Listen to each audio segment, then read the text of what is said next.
নারায়ণগঞ্জের সোনারগাঁয়ে সন্ত্রাস, চাঁদাবাজ, নৈরাজ, মাদক ও দখলদারদের বিরুদ্ধে সমাবেশ করছে সোনারগাঁও উপজেলার বিএনপি ও অঙ্গ সংগঠনের নেতাবৃন্দ।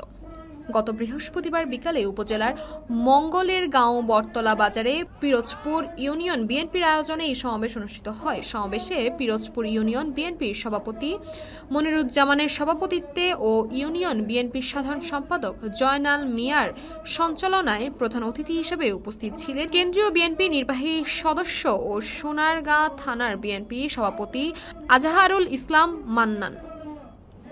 এ সময় আরও উপস্থিত ছিলেন উপজেলার বিএনপির সাধারণ সম্পাদক মোহাম্মদ মোশাররফ হোসেন, সিনিয়র সহসভাপতি নজরুল ইসলাম টিটু, জেলা যুবদলের সিনিয়র যুগ্ম সম্পাদক খায়রুল ইসলাম সজীব, ওয়ার্ড বিএনপি সভাপতি মোস্তফা কামাল সহ দলীয় নেতাকর্মীরা।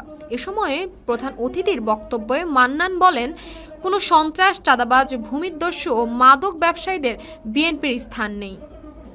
জনগণের কল্যাণে আমরা কাজ করে যাচ্ছি। তাসপিয়া তাবাসসুম, ইসময়, ঢাকা।